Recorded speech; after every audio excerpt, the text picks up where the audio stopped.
சீரியல்களின் full எபிசோடுகளை Sun டிவியில் ஒளிபரப்பான உடனே எக்ஸ்க்ளூசிவாக சன் நெக்ஸ்டில் மட்டும் ஃப்ரீயா பாருங்கள். தேவி இப்பவுமே பூமா தேவி மாதிரி பொறுமையா இருக்க மாட்டான்னு இன்னைக்கு தாண்டா தெரிஞ்சுக்கிட்டேன். இவ்வளவு நாள்ல இன்னைக்குதான் அவ என் மனசுக்கு பிடிச்ச மருமகளா நடந்துகிட்டா.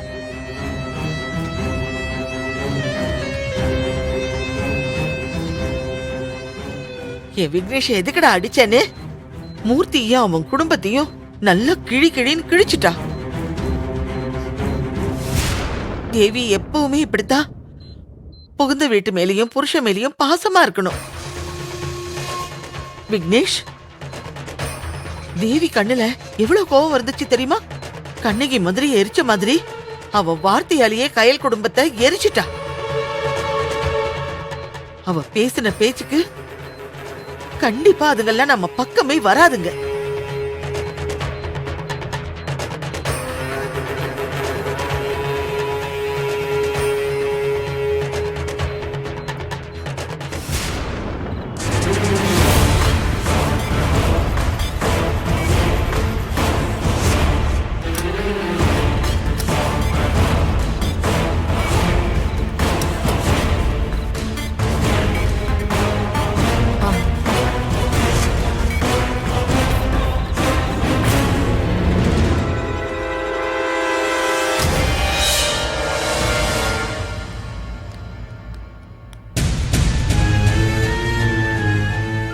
பாரு, தேவி பேசினதெல்லாம் மனசுல வச்சுக்கிட்டு எதுவும் பேசிட்டு இருக்காத. நம்ம விக்னேஷோட உடல்நிலையை விசாரிக்க தான் வந்திருக்கோம். பொறுமையா இரு, கோவப்படுறாது. அது இல்ல கையல், மத்தவங்க பேசுறதெல்லாம் கூட விட, ஆனா தேவி ஏதாவது பேசும்போதுதான் எனக்கு உடம்பெல்லாம் பத்திக்கிட்டு வருது. நான் அதை தான் சொல்றேன். அவ என்ன பேசினாலும் காதுல வாங்கிக்காத. கோவத்துல இருக்கிறவங்க கிட்ட என்ன சொன்னாலும் புரியாது. அவங்க சைடுல இருக்கிறதா நியாயம்னு சொல்லி பேசுவாங்க. நீ அமைதியா வா.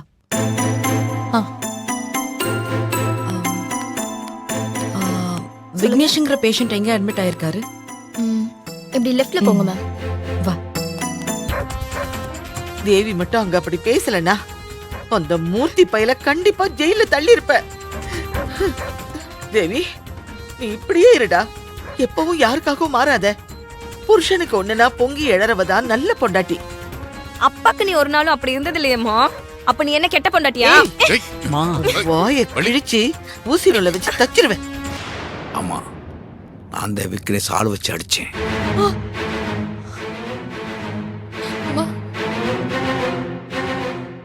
என்னங்க சொல்றீங்க?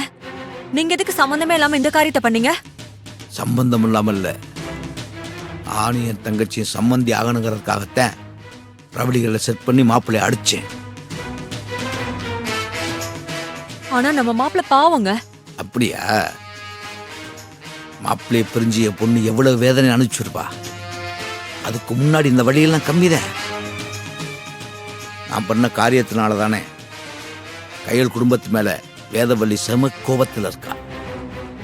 என் மக விக்னேஷ் கூட சேர்றதுக்காக நான் இன்னும் என்ன வேணாலும் பண்ணுவேன். அப்பா, அந்த தேவியை எப்படியாவது விரட்டி விட்டுறணும்பா.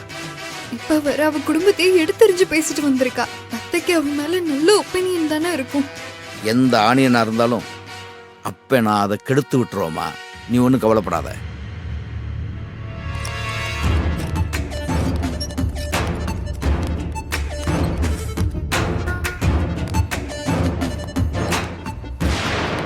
அப்பா, இங்க பாருங்க, கையில அவ அம்மாவும் வராங்க.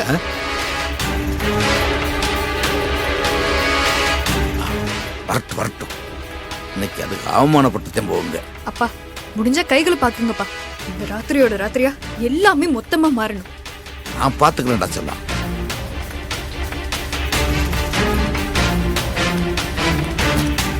அள்ளி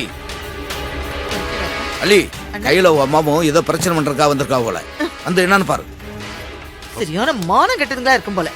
தேவி அவ்வளவு தூரம் கழுவி ஊத்தி இங்க எதுக்கு வராளுங்க? இன்னைக்கு இருக்குது அவளுங்களுக்கு. பிரச்சனை எதுவும் பண்ணாதீங்கம்மா. இல்ல விக்னேஷ், நான் முன்ன மாதிரி இல்லடா. பிரச்சனையை உண்டாக்குறதே அந்த கயல் தாண்டா. அப்படி நீ தான் சொல்லிட்டு இருக்க. பல்ல உடைச்சிடுவோம் பாத்துக்க. அண்ணே வாங்கண்ணே. அத்தை, நீங்க நான் போய் நீ பேசி இருமா, நான் போய் பேசுறேன். அண்ணே வாங்கண்ணே. ஏய், எங்க வந்தீங்க? இல்ல சம்பந்தியம்மா, விக்னேஷ்க்கு மாப்பிள்ளைய பாக்கலான்னு தான். எவ்வளவு அடிபட்டிருக்குன்னு பாத்துட்டு போய் ஒரு ரவுடி பையன்கிட்ட போய் சொல்லி இன்னும் 10 4 சாத்து சாத்துன்னு சொல்ல வந்தியா? ஐயோ, அப்படி எல்லாம் சொல்லாதீங்க. மூர்த்தி அடிக்கலன்னு நாங்க எத்தனை வாட்டி சொல்றது? நம்புங்க. எத்தனை வாட்டி சொன்னாலும் உண்மை பொய்யாகாது, பொய் உண்மையாகாது. ஐயோ மேடம், ஏதோ கோவத்துல அப்படி பேசிட்டு இருக்கீங்கன்னு வந்தா திரும்ப திரும்ப அதையே சொல்லிட்டு இருக்கீங்க. விக்னேஷை பார்த்துட்டு நாங்க கிளம்பிடுறோம். தயவு செஞ்சு பிரச்சனை பண்ணாதீங்க. வேணாம், அப்படியே போயிடுங்க. ஐயோ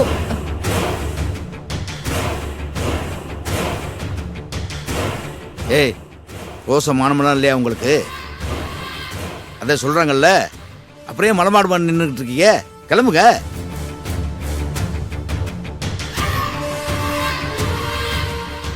என்ன முறைக்கிற?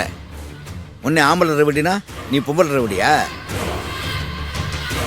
ஆஸ்பத்திரியில் மற்றவங்களுக்கு தொந்தரவாக கூடாங்கிறக்காகத்தான் பொறுமையா பேசிக்கிட்டு இருக்கேன். இல்லைன்னா இங்க நடக்கிறதே வேற. மரியாதையா கிளம்புங்க.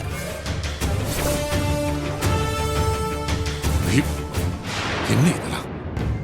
பாருங்க, நாங்க இங்க பிரச்சனை பண்ண வரல. விக்னேஷை பார்த்துட்டு போறோம்.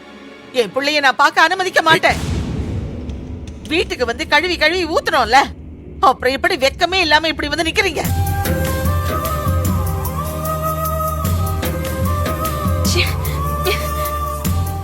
ஐயோ சம்மந்தி அம்மா, எதுக்கு நீங்க இப்படி எல்லாம் பேசுறீங்க? மாப்பிள்ளைக்கு என்னாச்சோ ஏதாச்சோன்னு ஒரு எட்டு பார்த்துட்டு போலான்னு வந்தா நீங்க ரொம்ப தப்பா பேசுறீங்களே. அப்பப்பா, என்ன நடிப்படா சாமி? ஐயோ, ஏற்கனவே நான் கடுப்புல இருக்கேன். சும்மா இங்க வந்து நடிச்சு கொட்டிக்கிட்டு இருக்காதீங்க. அப்புறம் நான் வேற மாதிரி ஆரம்பிப்பேன். ஜாக்கிரதை. கிளம்புங்க. மேடம், நீங்க தப்பா புரிஞ்சிட்டு பேசிட்டு இருக்கீங்க. மேடம், வீட்ல மூர்த்தி அழுதுட்டு இருக்கான். அவன் இந்த காரியத்தை பண்ணலன்னு கதறிட்டு இருக்கான். கூட பிறந்த தங்கச்சியோட புருஷனை ஆள் வச்சு அடிக்கிற அளவுக்கு அவன் மோசமானவன் கிடையாது மேடம். நான் ஒத்துக்கிறேன், அவன் முரடன் தான்.